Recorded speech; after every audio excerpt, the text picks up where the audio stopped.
Caitlin Clark is out, but capitalism is in for women's basketball opinion. The women of the WNBA are putting their faith and energy into free market capitalism. This is a great look for women's sports.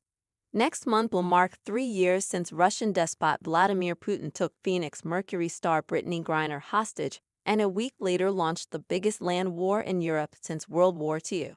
It will also be 3 years since a chorus of analysts, sports writers, and athletes blamed the WNBA and the women's pay gap for Griner's plight.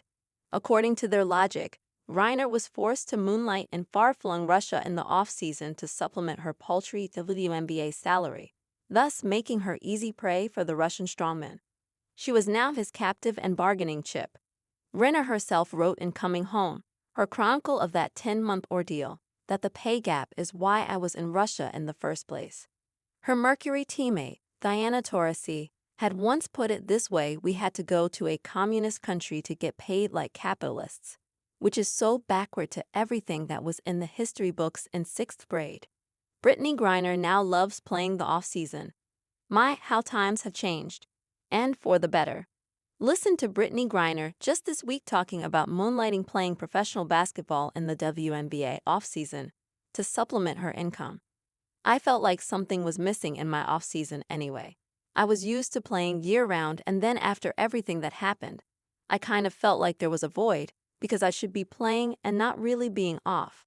I wanted to go back to work honestly year-round. So, I think this is just going to help me stay fresh, stay knocking all the dust off and just being ready for when the comes back around. So, what changed? Well, for one, the off-season opportunities have moved to the United States. Today, Griner and other WNBA players could not and would not return to the frigid climes of the former Soviet Union.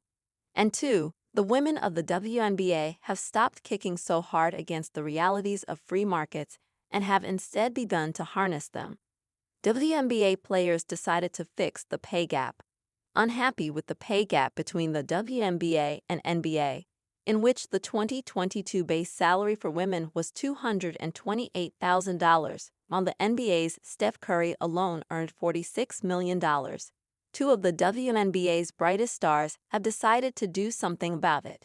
In fact, something uniquely capitalist. They're building a business.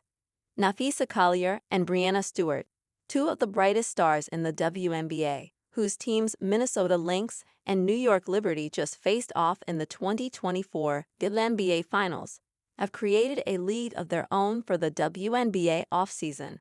Headquartered in Miami, the new unrivaled 3-on-3 league will feature 6 5-person teams that will play an 8-week season. The women went out and recruited investors, including such luminaries as U.S. Women's Soccer World Cup champions Alex Morgan and Megan Rapinoe, former NBA stars Carmelo Anthony and Steve Nash, former Warner Bros. CEO Ann Sarnoff, and former ESPN and Turner presidents John Skipper and David Levy. They went out and recruited top talent from the WNBA by offering them investor equity and ownership stake in the action.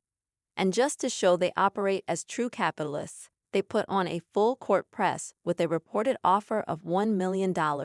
Plus to try to entice the WNBA's most marketable star Caitlin Clark. However, Clark turned them down after playing back-to-back full NCAA and WNBA seasons in less than a year, CBS Sports reported.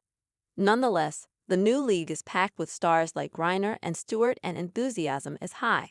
Want to know why Brittany Griner is so giddy about playing this offseason? She's not just a basketball player. She's an entrepreneur. She's got skin in the game. Skylar Diggins-Smith speaks like an entrepreneur. You hear the same enthusiasm in another WNBA player we know well in Phoenix, Skylar Diggins-Smith, who now plays for the Seattle Storm. Diggins-Smith is in Miami this month, ready to suit up for Unrival's Lunar Owls and speaking like an entrepreneur. It's important having some type of a player-led organization where they take the cues from the players and having the opportunity to see us as businesswomen as a whole, Diggins-Smith said on the Storm website. Understanding how we see ourselves as brands and understanding the state of sports, of women's sports in general. playing in front of fans in untraditional markets where the doesn't have presence. We want to capitalize on that. Dickens Smith takes pride in her so-called hyphenated life, in which she is a businesswoman, fashion icon, designer, executive producer, and now a part owner of a new women's basketball league. There's a lot of things happening. Diana Taurasi was wrong about Russia. Her old teammate Diana Taurasi can be forgiven for failing to understand the WNBA's old relationship with Russian basketball teams.